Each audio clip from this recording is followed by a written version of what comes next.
Selamat pagi, siang, sore maupun malam Pak Ruby dan teman-teman. Saya Jovan Zediga dengan NIM 202214039, manajemen kelas A dari Universitas Sanana Dharma. Di sini saya akan mempresentasikan hasil kerja tugas saya yang bertemakan investasi saham dan berjudul melakukan investasi dalam bentuk saham untuk jangka panjang. Apa itu investasi saham? Nah, di sini yang pertama saya akan menjelaskan tentang investasi saham. Investasi saham adalah penanaman modal dalam bentuk penyertaan sejumlah dana oleh seseorang atau badan usaha yang mana melalui instrumen tersebut mereka memiliki klaim atas aset dan penghasilan perusahaan. Investasi saham ini menjadi salah satu instrumen yang cukup banyak diminati oleh para investor karena potensi nilai timbal balik atau imbal hasilnya yang cukup besar.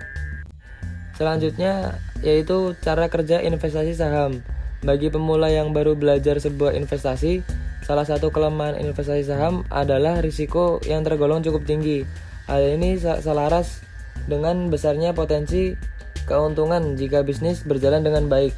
Oleh karena itu, penting bagi para investor untuk mengetahui cara kerja instrumen ini agar dapat meminimalisir kerugian.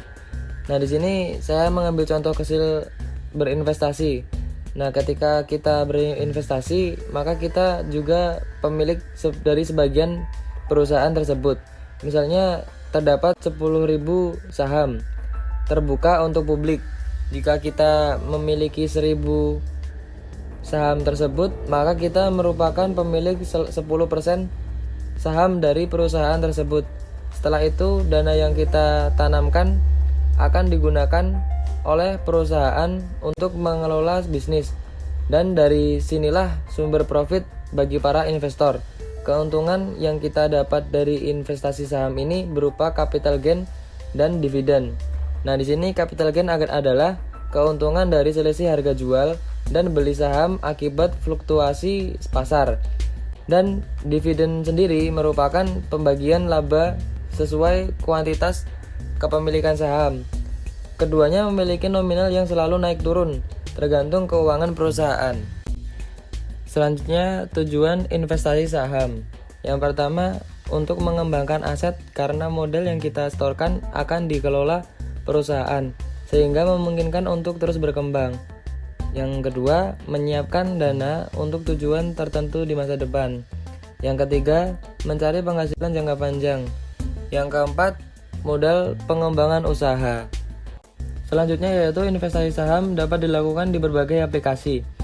Investasi juga dapat dilakukan dengan melalui aplikasi yang dimana dengan berkembangnya sebuah teknologi dan juga prosesor yang cukup canggih saat ini, investasi dapat dilakukan di mana saja dengan menggunakan aplikasi seperti contoh Bybit, Ajaib, Stockbit, dan Brexa. Selanjutnya, keuntungan melakukan investasi saham. Investasi saham adalah salah satu kegiatan penanaman modal yang menjanjikan return cukup tinggi. Beberapa keuntungan lain bagi investor yakni sebagai berikut. Yang pertama, dapat dijalankan secara fleksibel. Kemudahan yang kita akan dapatkan melalui investasi saham adalah pengoperasiannya dapat dilakukan secara online, mulai pembelian hingga penjualan sehingga tidak akan mengganggu pekerjaan utama. Yang kedua, potensi capital gain. Manfaat investasi saham adalah potensi capital gain berupa keuntungan dari selisih antara harga jual dengan harga beli. Biasanya makin banyak dana diinvestasikan, makin besar pula potensi capital gain yang bisa kita peroleh. Yang ketiga, dividen saham. Keuntungan selanjutnya dari investasi saham adalah investor akan memperoleh pembagian dividen, yakni laba sesuai banyaknya modal yang ditanamkan. Selanjutnya yaitu risiko melakukan investasi saham. Nah, di sini selain memberikan potensi keuntungan yang besar, investasi saham juga memiliki risiko. Salah satunya adalah potensi kerugian akibat pergerakannya yang sangat fluktuatif, sehingga harga jualnya dapat turun sewaktu-waktu.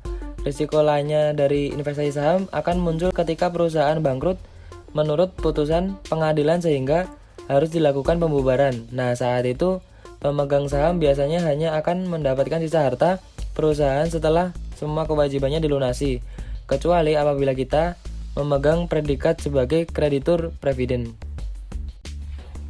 Nah, yang selanjutnya ada 5 tips memilih investasi untuk jangka panjang. Nah, sebelum memutuskan untuk memilih jenis investasi jangka panjang, berikut ini ada beberapa tips dan cara yang bisa dipertimbangkan. Yang pertama, jangan menaruh modal di satu jenis investasi. Nah, kesalahan para investor pemula yaitu menaruh semua modal pada satu jenis investasi. Ketika instrumen saham turun harganya, maka investor akan mengalami kerugian, sehingga setidaknya menanam modal pada 2 jenis investasi.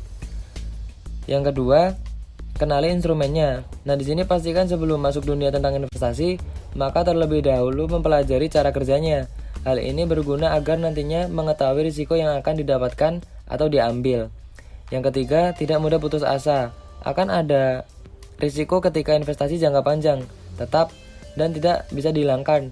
Apabila mengalami kerugian, maka tetap bangkit dan tetap berusaha agar mendapatkan keuntungan yang maksimal. Yang keempat, belajar. Investasi adalah suatu bidang yang dapat dipelajari. Ada usaha, ada kemauan, pasti akan membuahkan hasil. Sebuah kesuksesan tidak akan tercapai apabila tidak ada kemauan dan usaha yang kuat. Yang kelima, memulai. Apabila bekal dan modal sudah siap, maka investasi dimulai. Dengan melakukan investasi terlebih dahulu dengan cepat, maka ada kesempatan untuk menikmati nilai aset akan semakin tinggi. Tentu dengan bekal pengetahuan serta modal yang cukup. Nah, di sini dari uraian yang saya buat dapat disimpulkan bahwa investasi saham adalah jenis instrumen yang cukup menjanjikan, return tinggi, namun risikonya juga cukup besar. Dengan demikian, kita harus mempertimbangkan tujuan, cara kerja, dan buat pertimbangan secara bijak ketika menggunakannya, agar investasi yang akan kita jalankan berhasil dan sukses. Sekian hasil presentasi yang saya sampaikan. Jika salah kata, saya mohon maaf. Terima kasih.